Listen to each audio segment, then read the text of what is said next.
Assalamualaikum warahmatullahi wabarakatuh. Alhamdulillahirabbil alamin. Wassalatu wassalamu ala asrofil anbiya'i wal mursalin wa ala alihi wa ashabihi Rasulillah ajmain. Amma ba'du.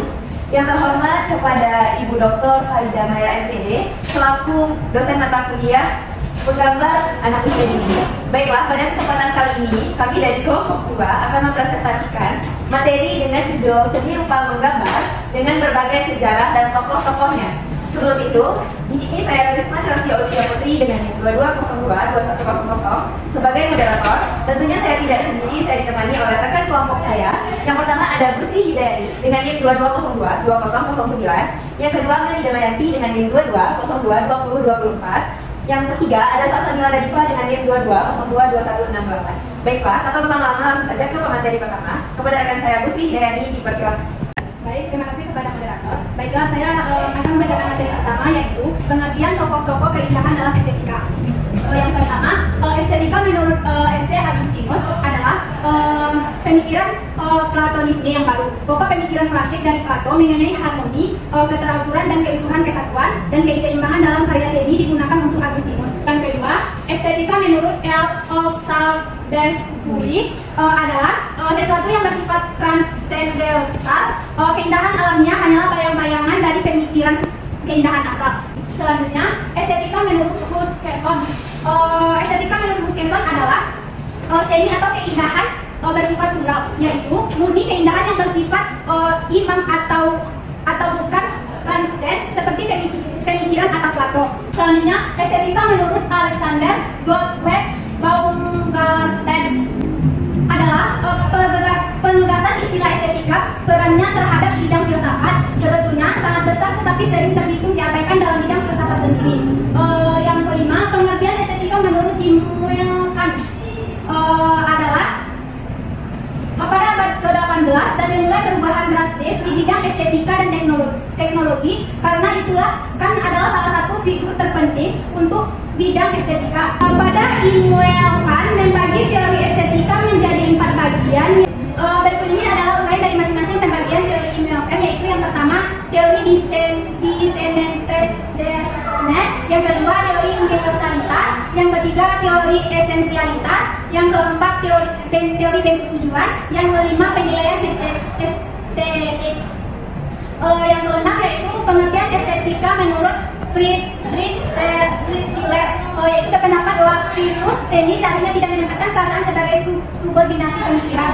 Yang ketujuh, estetika menurut Friedrich Schiller, yaitu menyetujui pendapat Hegel yang meletakkan estetika sebagai bagian kerja filsafat dan filsafat itu sendiri sejajar dengan agama. Yang kedelapan, estetika menurut Theodor Fasner, yaitu berjudul Introduction to Aesthetics tahun 1876. Selanjutnya, estetika menurut Virgil Aldrich adalah sebuah karya disikapi oleh penanggap seni sebagai orang lain menanggapi karya tersebut. Bagaimana seharusnya hubungan antara karya seni dan penanggapan seni. Selanjutnya, estetika menurut Collingwood, yaitu hubungan antara seni dan craft atau kerajinan yang secara prinsip berbeda. Selanjutnya, estetika menurut Wiergedyski, karya seni dalam pengertian klasifikasi adalah sebuah karya dalam pengertian evaluasi. Baiklah, hanya itu pemateri dari saya kembalikan kepada moderator. Terima kasih kepada rekan saya Gusri Hidayati. Untuk materi yang kedua terkait kreativitas dan keterampilan yang akan disampaikan oleh rekan saya selanjutnya, Salsabila Nadifa. Kepada Salsa dipersilakan. Baik, terima kasih kepada moderator. Selanjutnya saya akan membacakan materi yang B, yaitu kreativitas dan keterampilan.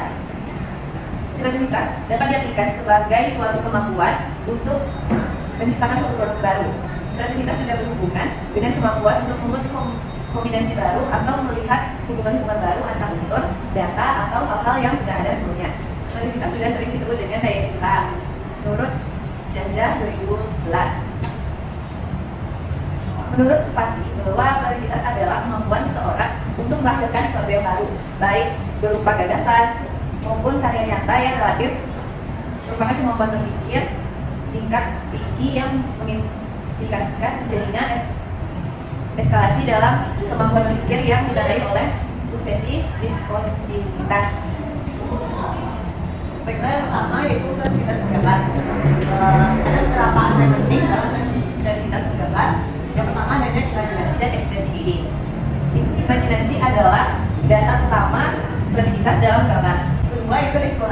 ide dan inovasi.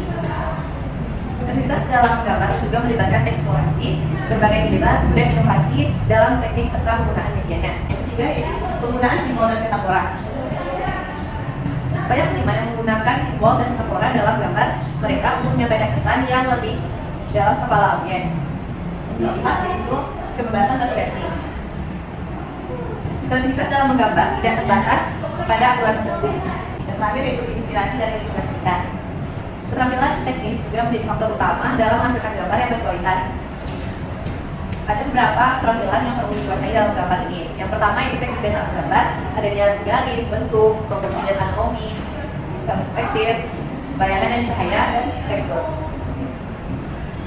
Yang kedua itu penguasaan media dan alat gambar. Setiap media menggambar memiliki karakteristik tersendiri.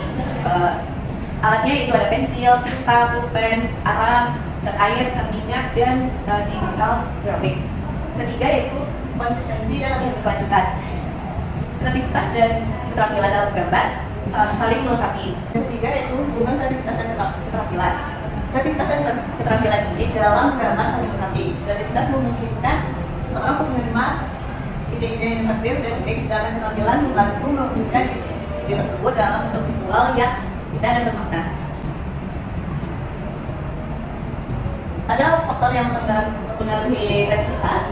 Menurut Rahmawati dan Kurniati menjelaskan bahwa ada 4 faktor yang mendukung. Yang pertama yaitu memberikan rangsangan mental baik pada aspek kognitif maupun kepribadiannya serta suasana psikologis. Yang kedua, menciptakan lingkungan yang kondusif dengan untuk mengakses apa yang dilihat, didengar, dan dimainkan untuk mengembangkan kreativitasnya. Yang ketiga yaitu peranan serta guru dalam mengembangkan kreativitas anak, yaitu kita menginginkan anak yang kreatif, maka dibutuhkan juga seorang guru yang kreatif. Yang keempat itu peran serta orang tua dalam mengembangkan kreativitas anak ini. Baik, sekian materi dari saya. Sampaikan kepada masyarakat. Terima kasih kepada rekan saya Salsabila. Untuk materi selanjutnya yang C yaitu terkait jenis-jenis seni rupa. Seni rupa dapat dibedakan berdasarkan wujud, fungsi, teknik pembuatan, dan lain-lain.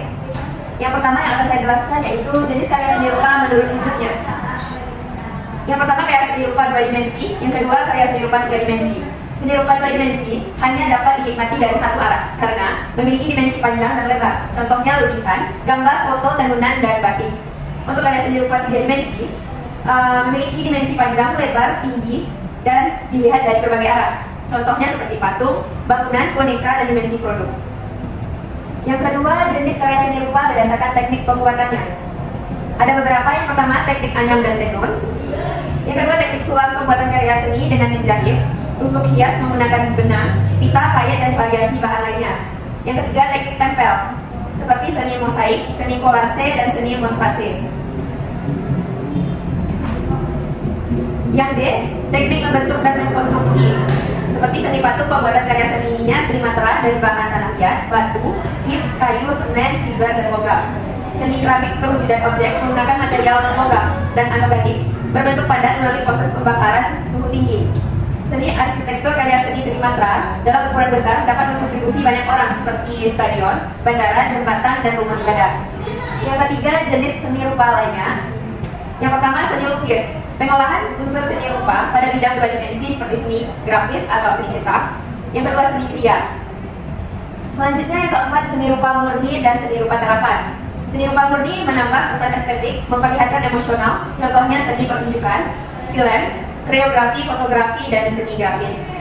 Yang B, seni rupa terapan dilihat dari kegunaannya. Contohnya seperti bangunan, pakaian, keramik, perabotan, dan alat-alat rumah tangga lainnya. Baiklah, itu materi yang C. Untuk materi selanjutnya terkait tujuan, manfaat, dan unsur-unsur seni rupa yang akan disampaikan oleh rekan saya Meli Demayanti. Kepada Meli, dipersilakan. Baik, terima kasih kepada moderator. Selanjutnya saya akan membacakan materi tentang tujuan, manfaat, dan unsur seni rupa. Di mana tujuan seni rupa dapat dibagi menjadi beberapa aspek, yaitu aspek estetika, di mana menghasilkan karya yang indah dan menarik, serta mengembangkan kesadaran akan keindahan. Yang kedua ada aspek komunikatif, di mana aspek komunikatif ini mengkomunikasikan ide dan gagasan. Seni rupa bertujuan untuk mengkomunikasikan kepada masyarakat melalui karya seni. Yang B, mengungkapkan perasaan dan emosi. Seni rupa bertujuan untuk mengungkapkan perasaan yang tidak dapat diungkapkan melalui kata-kata. Dan yang ketiga ada aspek edukatif, yang mana mengembangkan kesadaran akan budaya dan sejarah. Seni rupa bertujuan untuk mengembangkan kesadaran akan budaya dan sejarah melalui karya seni, serta mengembangkan kemampuan pengetahuan kreatif dan imajinatif seni rupa yang bertujuan untuk mengembangkan imajinatif anak-anak dan remaja. Dan yang keempat ada aspek terapeutik, di mana aspek ini mengurangi stres dan kecemasan, mengembangkan kesadaran akan diri sendiri. Selanjutnya ada manfaat. Manfaat seni rupa bagi anak usia dini yaitu yang pertama mendukung pengembangan fungsi belahan otak kanan, meningkatkan daya ingat, fisik lebih berkembang, konsentrasi meningkat, dan daya nalar terarah.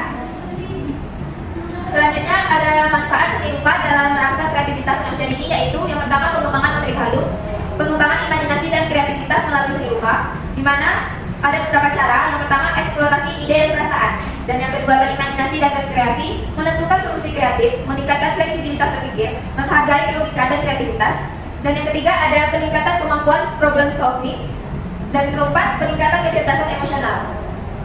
Dengan beberapa cara yaitu yang pertama ekspresi emosi, refleksi diri, dan unsur-unsur seni rupa yaitu yang pertama seni rupa 2 dimensi. Contoh seni rupa 2 dimensi adalah lukisan, gambar, foto, grafis, dan ilustrasi. Dan yang kedua ada seni rupa 3 dimensi dengan contoh patung, arsitektur, instalasi, skulptur, kerajinan tangan. Mungkin sekian penyampaian materi dari saya kembalikan kepada moderator. Baiklah, itu tadi penyampaian materi dari kelompok 2. Dapat disimpulkan bahwasanya pemikiran estetika berawal dari kecintaan manusia terhadap keindahan yang melekat pada bendanya, sehingga menuju sisi di luar benda itu sendiri. Perkembangannya juga cenderung selalu membedakan antara seni murni dan seni terapan. Walaupun filsuf kontemporer juga menemukan irisan tengahnya, dan kita tidak dapat dengan serta-merta membuat anatomi yang membedakan seni rendah dan seni tinggi. Baiklah, itu saja penyampaian dari kelompok 2. Kurang lebih saya moderator mewakili, mohon maaf. Assalamualaikum warahmatullahi wabarakatuh.